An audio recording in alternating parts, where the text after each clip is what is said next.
محمود عبد المنعم كهربا، طبعا عارفين كلكم قصته ان هو هرب من نادي الزمالك وراح فريق تاني برتغالي افيش، وبعد كده رجع على النادي الاهلي، والزمالك حذره ومفيش فايده، واترفع عليه قواضي في الفيفا والكاس، واخر حاجه اخد ايقاف 6 شهور، وبعد كده رجع في شهر 1، وبعد كده المهله كانت تنتهي مفروض امبارح، والمهله خلصت.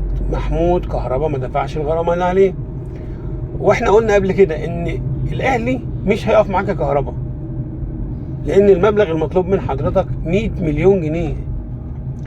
هيجيب لك الفلوس دي كلها منين؟ لو حتى ساعدك بجزء 20 50 30 هتتصرف ايه في الباقي؟ هتاخد كل مدخراتك وتحطها في الغرامه لصالح الزمالك؟ هتضيع مستقبلك كله، كل الفلوس اللي حوشتها من شغلك بقالك سنين عشان الغرامه. وكل ده عشان ايه؟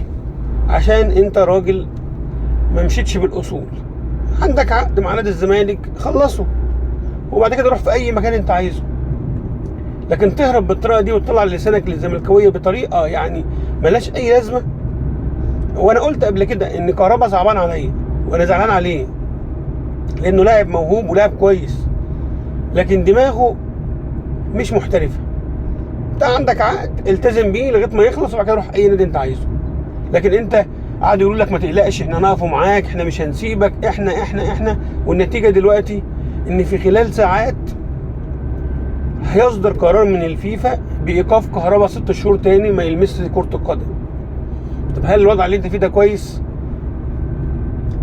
6 شهور اللي جايين لا هتلعب ماتش ودي ولا هتلعب ماتش رسمي ولا هتلعب ماتش حتى في الشارع. انت متخيل يا كهربا انت حطيت نفسك فين وليه؟ على فكرة انا ما عنديش اي مشكلة ان كهربا يلعب، واتمنى ان كهربا يدفع الغرامة ويلعب. يدفع الغرامة لانه غلط، يدفع الغرامه لانه غلط، وبعد كده العب زي ما انت عايز تلعب. بس انا حبيت يعني كهربا يكون مثال لكل لاعب بعد كده يفكر ان هو يهرب من النادي بتاعه، سواء الزمالك او الاهلي او الاسماعيلي او بيراميدز. شوف نتيجه الهروب ايه، شوف نتيجه انك انت ما تلتزمش بعقدك ايه، لدرجه ان الفيفا نفسها عملوا